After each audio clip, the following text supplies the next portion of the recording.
Bismillahirrahmanirrahim. Alhamdulillahi rabbil alamin. Nahmaduhu wa nasta'inuhu wa nastaghfiruh. Wa na'udzu billahi min syururi anfusina wa min sayyiati a'malina. May yahdihillahu fala mudilla lahu wa may yudlilhu fala hadiya lahu.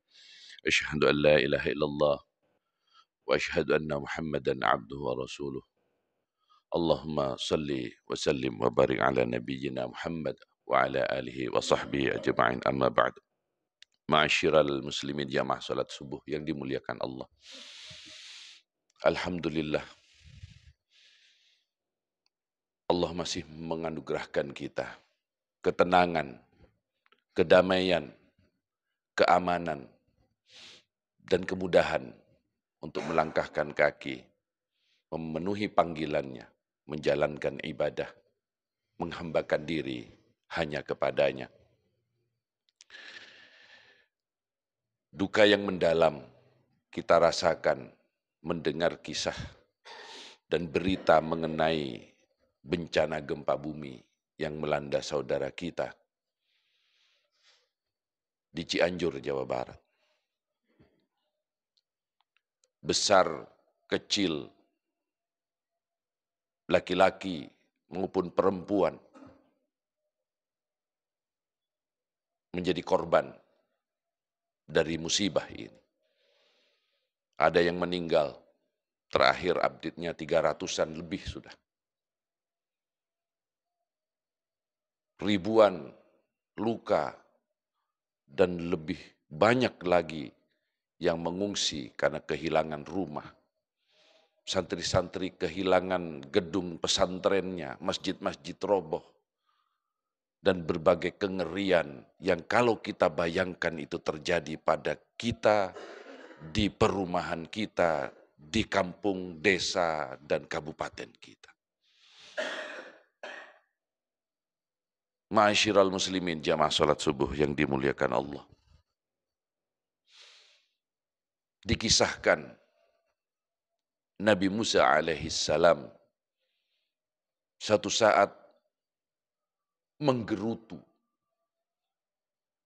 Suatu saat seakan protes pasca suatu musibah yang menimpa.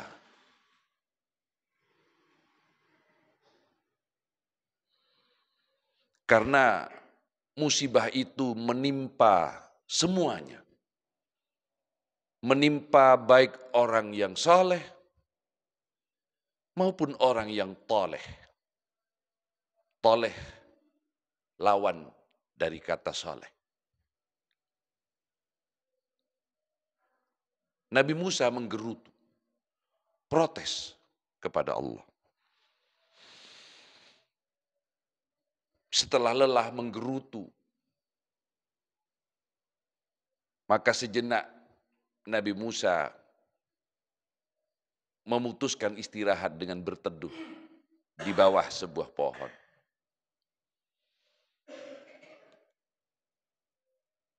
Tak lama kemudian, seekor semut merah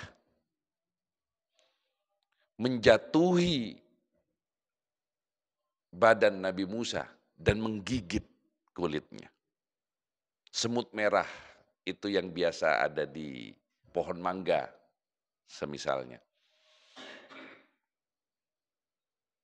Terkejut dan merasa sedikit kesakitan, refleks Nabi Musa memites, membunuh semut merah itu.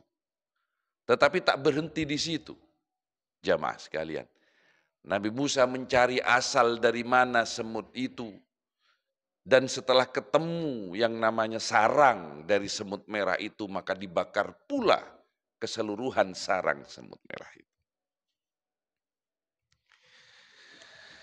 Saat itulah, di dalam kisah tadi, Allah menanya kepada Nabi Musa, "Ya Musa, hallatamlatan wahida." Ya Musa, kan yang menggigitmu satu. Kenapa kau ikut bakar keseluruhan sarang semut merah itu? Ya Musa, hallata latan wahidah. Allah memiliki sebuah sunnah. Sunnatullah. Jika ada musibah, jika Allah mentakdirkan suatu bencana kepada umat manusia ini, maka yang terkena itu semua. Yang baik atau yang buruk. Yang saleh atau orang yang zalim. Orang yang saleh tertimpa musibah dan meninggal, maka dia mati syahid.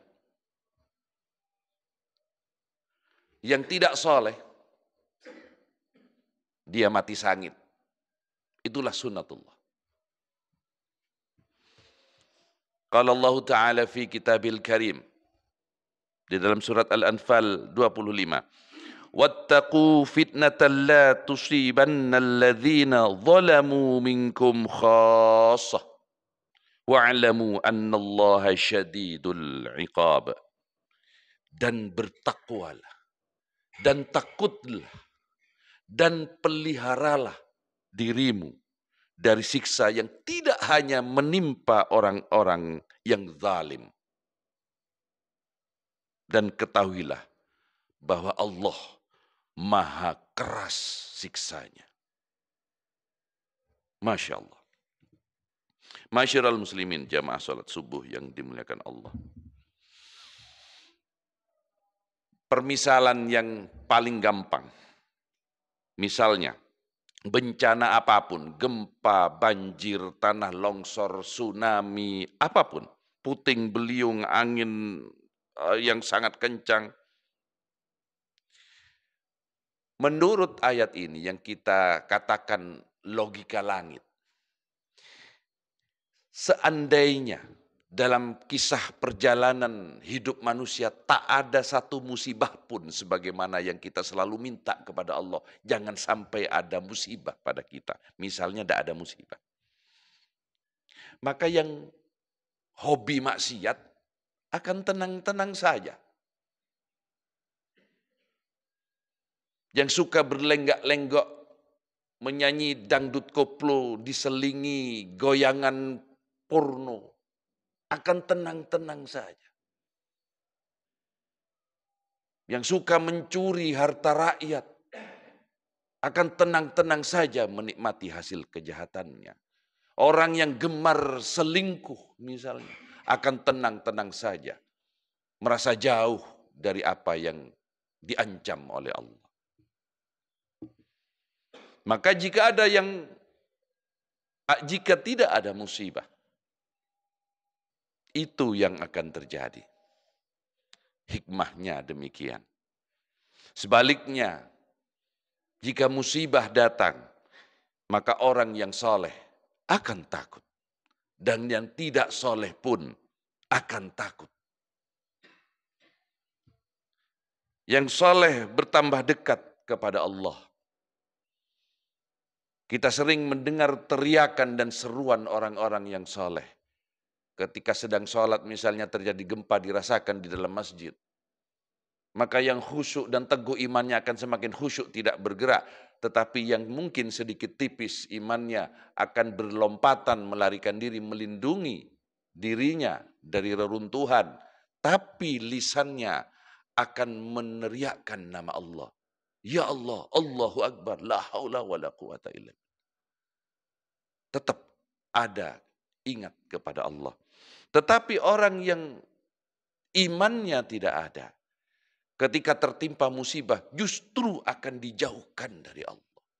Kita sering melihat teriakan-teriakan orang yang tidak bermakna zikir kepada Allah. Keterkejutan kata-kata yang tidak merupakan zikir kepada Allah. Maka dari itu hikmah di balik musibah ini adalah sunnatullah. Dan kita waskito, kita memwaspadai diri kita.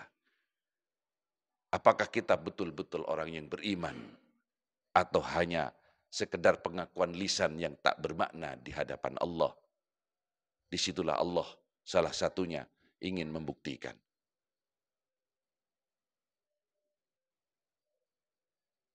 Akhirud da'wana anilhamdulillahi rabbil alamin. Subhanakallahumma wa bihamdika asyhadu an la ilaha illa anta astaghfiruka wa atubu ilaik. Assalamualaikum warahmatullahi wabarakatuh.